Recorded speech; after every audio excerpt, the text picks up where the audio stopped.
नमस्कार विद्यार्थियों। अनिवार्य हिंदी बीएससी पॉडकास्ट की कक्षा में आप सभी का पुनः हार्दिक स्वागत है।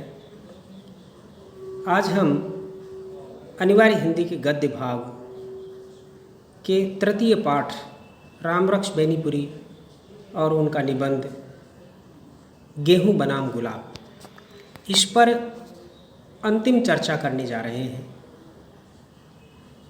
और इस चर्चा का जो मुख्य विषय है, रामरक्ष बेनीपुरी की जो रचना है गेहूं बनाम गुलाब, उसका बीज भाव क्या है। और हालांकि प्रश्नों के बारे में हम पूर्व में लगभग 67-68 प्रश्न आपके सामने रख चुके हैं, लेकिन उनमें से जो प्रतिनिधि प्रश्न हैं उनको इस चर्चा में हम पुनः शामिल करेंगे।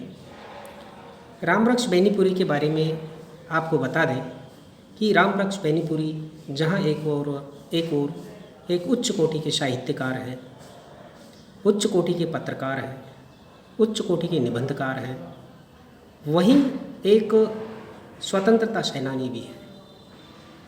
उन्होंने देश की स्वाधीनता के लिए कई आंदोलनों में भाग लिया और उन्होंने जेल में भी कई वर्ष बिताए। लगभग 8 वर्ष तक वो जेल में रहे, लेकिन जेल में भी उनकी लेखनी है वो देश और समाज के लिए समर्पित रही। जब भी वो जेल से बाहर निकलते थे तो उनके हाथ से लिखी हुई रचनाएं हुआ करती थी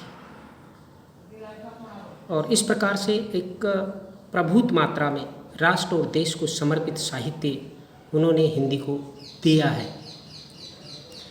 उन्होंने जहाँ तक जो हमारा वर्ण्य विषय है निबंध, उन्होंने भावात्मक और संस्मरणात्मक निबंध अधिक लिखे हैं।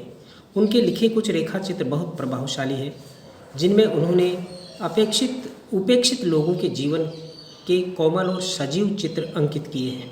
खास करके जो साहित्यकार हैं, जिन्होंने अपनी लेखनी के माध्यम से, अपनी रचना के माध्यम से, अपनी रचना धर्मिकता के माध्यम से देश और समाज के प्रति अमूल्य योगदान दिया। समाज उसके प्रति उपेक्षा का भाव रखता है। लेखक रामरक्ष बेनीपुरी को ये बड़ा खटकता है और उन्होंने ये ऐसे उपेक्षित पात्रों, साहित्यकारों के प्रति उनके सम्मान में भी रचना की है जो काफ़ी चर्चित रही है। उनके निबंधों में सामाजिक समस्याओं का विश्लेषण है तथा उनमें उनकी समाजवादी विचारधारा व्यक्त हुई है। यदि हम रामरक्ष बेनीपुरी की विचारधारा के संदर्भ में बात करें तो उनकी जो विचारधारा है वह समाजवादी विचारधारा है, किंतु उनके जो प्रतीकात्मक निबंध है वो बड़े प्रभावशाली है। हमारा जो पाठ्य निबंध है वह भी एक प्रतीकात्मक निबंध है, जिसमें गेहूं और गुलाब दोनों के अपने प्रतीक हैं। उन्होंने प्रतीकों के माध्यम से जीवन के सत्य को प्रकट करने का प्रयास किया है। गेहूं और गुलाब संग्रह के सभी जितने भी निबंध हैं वो सब प्रतीकात्मक हैं और जिन्हें हम गद्य गीत की कोटि में रख सकते हैं। तो चलते हैं, हम रामरक्ष बेनीपुरी का जो निबंध है गेहूं बनाम गुलाब, उस पर हम चर्चा करते हैं। इस निबंध में लेखक ने गेहूं को भौतिक, आर्थिक और राजनीतिक प्रगति का प्रतीक माना है, भौतिकता का प्रतीक माना है, श्रम का प्रतीक माना है, तथा गुलाब को मानसिक एवं सांस्कृतिक प्रगति का प्रतीक माना है। सांस्कृतिक प्रगति का मानव प्राचीन काल से ही सौंदर्य प्रेमी रहा है। गुलाब के प्रति मानव का विशेष आकर्षण रहा है, क्योंकि वह सुंदर पुष्प होने के साथ ही साथ उपयोगी भी है। सुगंध के लिए भी गुलाब का महत्व है। गेहूं का प्रयोग हम भोजन के रूप में करते हैं, गुलाब को खुशबू के लिए प्रयोग करते हैं, वह उसे सूंघते भी हैं। एक से पेट भरता है तो दूसरे से व्यक्ति को मानसिक संतुष्टि मिलती है। मानव ने अथक परिश्रम करके गेहूं का उत्पादन किया, इसी प्रकार से गुलाब की भी खेती की। इस प्रकार मनुष्य ने गुलाब और गेहूं में संतुलन बनाए रखने का प्रयास किया, यानी कि भौतिकता का और संस्कृति का, आध्यात्मिकता का। यहाँ ये बता दें कि गुलाब एक प्रकार से व्यक्ति की आध्यात्मिक आंतरिक चेतना का भी प्रतीक है। भौतिक सुख और सुविधाओं से मनुष्य को स्थायी सुख और शांति प्राप्त नहीं हो सकती। लेखक का एक महत्वपूर्ण निष्कर्ष है कि मात्र भौतिक सुख और सुविधाओं से मनुष्य को स्थायी सुख और शांति प्राप्त नहीं हो सकती। ये सब तो दिखावा और छलावा है, क्योंकि मानव इन सुख सुविधाओं के पीछे निरंतर दौड़ रहा है। इसी कारण मनुष्य में स्वार्थवश मानवता के स्थान पर दानवता बढ़ती जा रही है, राक्षसता बढ़ती जा रही है, जिसका उदाहरण उन्होंने रावण के माध्यम से, सोने की नगरी के माध्यम से दिया है कि रावण की जो लंका है वह भी सोने की थी, लेकिन उसमें राक्षसता का निवास था। ये सब प्रवृत्ति समाज के हित में नहीं है। अतः ऐसा प्रयत्न करना चाहिए जिससे मानसिक संस्कार विकसित हों, अर्थात गेहूं पर गुलाब की और शरीर पर मन की जीत हो, विजय हो। अब गेहूं की दुनिया समाप्त हो रही है, लेखक ऐसा मानता है। गुलाब की दुनिया विकसित होने जा रही है, यानी कि आध्यात्मिक और सांस्कृतिक वातावरण का निर्माण होगा। अतः विज्ञान और मानव दोनों को सचेष्ट रहना चाहिए, अन्यथा संपूर्ण ब्रह्मांड का विनाश हो जाएगा।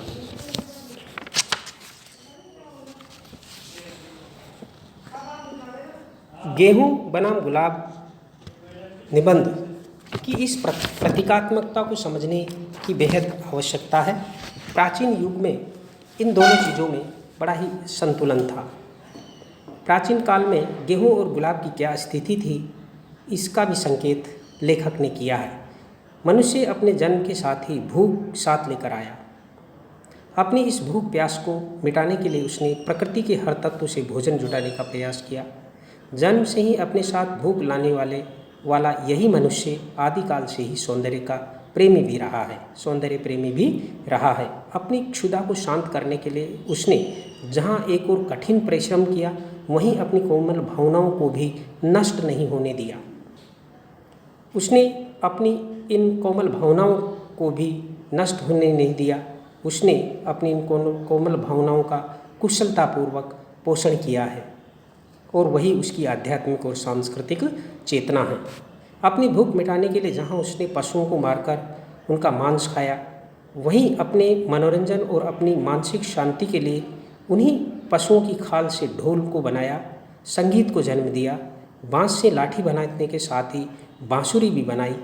यदि समग्र रूप में यह कहे कि प्राचीन काल से ही गेहूं अर्थात भौतिक शांति के साथ साथ गुलाब अर्थात मानसिक प्रगति को भी महत्व दिया गया या दिया जाता रहा है, तो इसमें कोई अतिशयोक्ति नहीं होगी।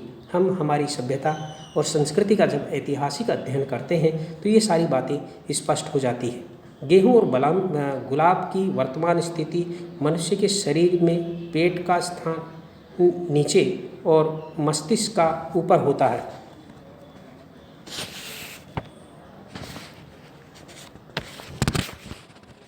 आगे देखिए,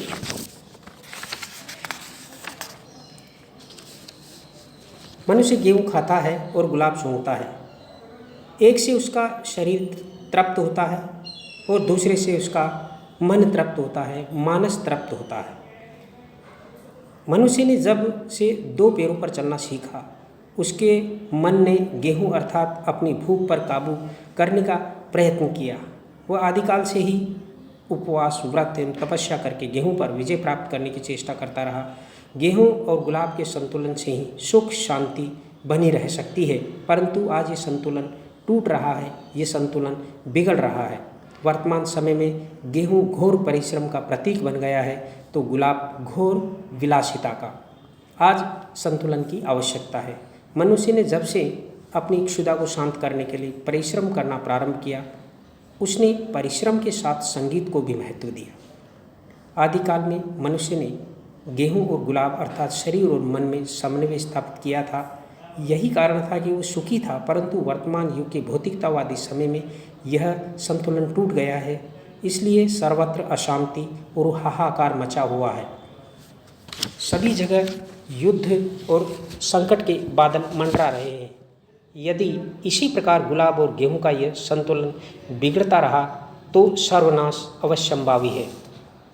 दूसरी बात यह है, लेखक इस निबंध में स्पष्ट करते हैं कि भौतिक समृद्धि ही समस्त सुखों का स्रोत नहीं हो सकती।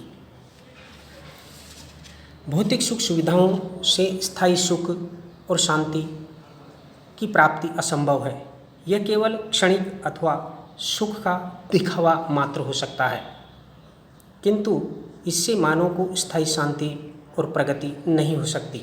इस वास्तविकता को भुलाकर मानव इन भौतिक सुख साधनों के पीछे दौड़ रहा है।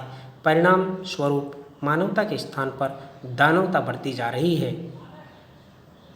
भौतिक समृद्धि अनिष्ट का कारण रही है।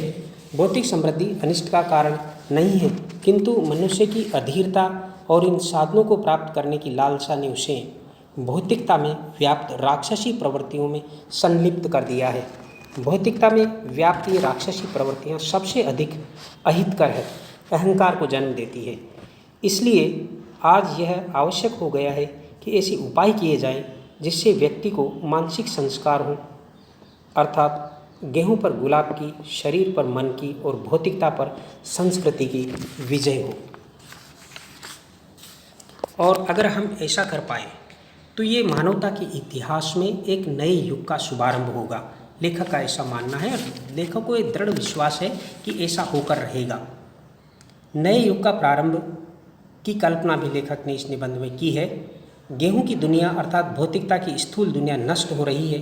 अब गुलाब की दुनिया अर्थात सांस्कृतिक और भावात्मक दुनिया का आरंभ हो रहा है। इस युग में मानवता पर पड़ा हुआ गेहूं का मोटा आवरण हट जाएगा और मानव जीवन संगीतमय होकर संगीत, नृत्य और आनंद में से मचल उठेगा। ये युग संस्कृति का युग होगा। ये रंगों, सुगंधों और सौंदर्य का संसार होगा। कहने का तात्पर्य यह कि लेखक ने वर्तमान युग के उस संपूर्ण परिप्रेक्ष्य को अपने इस निबंध में समेटने का प्रयास किया है, जिस परिप्रेक्ष्य में भौतिकता का, अति भौतिकता का आवरण समस्त मनुष्य की चेतना पर पड़ चुका है और उसकी मानवता एक प्रकार से मृतप्राय हो गई है। लेखक वो कल्पना कर रहा है, आदर्शवादी कल्पना कर रहा है कि निश्चित रूप से मनुष्य की चेतना जागृत होगी और वह उस गेहूं को अर्थात भौतिकतावादी मानसिकता को खत्म करेगा और अपनी मानसिकता को, अपनी वृत्तियों को उच्चतर विकास की ओर ले जाएगा। इस प्रकार यह महत्वपूर्ण बीज भाव है। गेहूं बनाम गुलाब रामवृक्ष बेनीपुरी की एक प्रसिद्ध रचना है जो गद्य गीत की शैली में लिखी गई है और इसमें बेनीपुरी जी एक प्रकार से जो कल्पना और भावुकता का सहारा लेते हैं, जो बहुत ही आकर्षक बन पड़ा है। गेहूं मनुष्य के श्रम का प्रतीक है और गुलाब विलास का, उच्च स्तर पर मानसिक विकास, मनोवृत्तियों के विकास का। गेहूं मनुष्य के लिए ज़रूरी है क्योंकि इससे उसकी भूख मिटती है। गेहूं की कहीं भी लेखक ने सर्वांश में उपेक्षा नहीं की है क्योंकि उससे देह पुष्ट होती, पोषण मिलता है, जबकि गुलाब से मनुष्य की सौंदर्य वृत्ति होती है, वह पुष्ट होती है। दोनों आवश्यक है, पर मनुष्य के लिए, आज के मनुष्य के लिए गेहूं अधिक जरूरी हो गया है, जो कि सभ्यता और संस्कृति के लिए ठीक नहीं है। किंतु समय बदल रहा है, हम संचय की ओर बढ़ रहे हैं, अति संचय की ओर बढ़ रहे हैं, एक ऐसे संचय की ओर जिस संचय का हम संपूर्णतः उपभोग भी नहीं कर पाएंगे। और इस संचय में दूसरे के छीनने की भावना, दूसरे के अधिकारों को छीनने की भावना भी निहित है, जो कि असामाजिक और राष्ट्र के लिए, समाज के लिए अहितकर है, मानवता के लिए अहितकर है। अधिकार प्राप्त करने की तरफ आज का आदमी दौड़ रहा है, विलास की ओर भाग रहा है, विलास की ओर दौड़ रहा है, अंधी दौड़ रहा है। श्रम से ऐसा प्रतीत होता है कि श्रम से हमने नाता तोड़ दिया है, श्रम के प्रति हमारी निष्ठा नहीं रही है और विलास में डूबने लगे हैं। परिणाम सामने है, समाज में चारों तरफ विलासिता है, गंदगी है और भ्रष्टाचार से जीवन भर गया है। इसका कारण यह भी है कि जीवन में भूख और विलास के बीच जो संतुलन होना चाहिए, वो संतुलन पूरी तरह से बिगड़ चुका है। गेहूं और गुलाब के बीच कोई विवेकपूर्ण संबंध नहीं रहा है। यही हमारे जीवन की सबसे बड़ी त्रासदी है और ये त्रासदी वैश्विक स्तर पर है, जिसका परिणाम व्यक्ति, समाज, राष्ट्र और पूरी दुनिया, पूरा ब्रह्मांड भुगत रहा है। यहाँ तक कि जो विज्ञान है वह भी अपने नैतिक लक्ष्य को भूल चुका है, वह भी एक प्रकार से संहार कांड लिखने में लगा हुआ है। बेनीपुरी जी इस रचना में यही रेखांकित करते हैं कि जीवन तभी सही दिशा में चल सकता है जब हमारी आवश्यकता और विलासिताओं के बीच में संतुलन हो। संतुलन मानव और सभ्यता का उच्चतर विकास हो सकता है। संतुलन से ही, संतुलित वस्तु स्थिति से ही मानव और सभ्यता का उच्चतर विकास संभव है। लेखक आदर्श और आशा की दृष्टि से आने वाले समय को देख रहा है। इस निबंध की जो सबसे महत्वपूर्ण विशेषता है वो यही है कि लेखक एक आशावादी दृष्टिकोण से युक्त है और वो इस बात की कल्पना कर रहा है कि वो समय आने वाला है जब व्यक्ति आध्यात्मिकता को महत्व देगा, आंतरिकता को महत्व देगा, नैतिकता को महत्व देगा और मानवता को महत्व देगा। आदर्श और आशा की दृष्टि से आने वाले समय को देख रहा है कि गेहूं और गुलाब में संतुलन स्थापित होगा। वे मानते हैं कि आज मनुष्य पेट भरने को इस जीवन का परम लक्ष्य मानता है। वह सौंदर्य यानी मानसिक विकास, मानसिक शक्ति का विकास, अर्थात वह सौंदर्य, कला और संस्कृति और मनोवृत्तियों का उच्चतर उन्नयन से अपना नाता तोड़ चुका है या कला और सौंदर्य के नाम पर घोर विलासिता के कीचड़ में धंस चुका है। यही आज के मानव की सबसे बड़ी त्रासदी है। परिणाम यह है कि दोनों मानसिकता अर्थात गेहूं भी और गुलाब भी सभी दुखी है। सभी मानसिकता वाले लोग दुखी है क्योंकि संतुलन नहीं है जीवन में। लेखक को आशा है कि अब समय बदलेगा। गेहूं अर्थात भौतिकतावादी भावना जगत से समाप्त हो जाएगी और शीघ्र ही वह युग आएगा जो आध्यात्मिकता पर आधारित मानसिक भावों को महत्व देगा या दिया जाएगा। जैसा कि लेखक ने अंत में आशा भरे स्वर में कहा है कि जब सारा मानव जीवन रंगमय, सुगंधमय, नृत्यमय, गीतमय बन जाएगा, वह दिन कब आएगा? अर्थात वह आने वाला है, वह आ रहा है। क्या आप देख नहीं पा रहे हैं? कैसी आंखें हैं आपकी?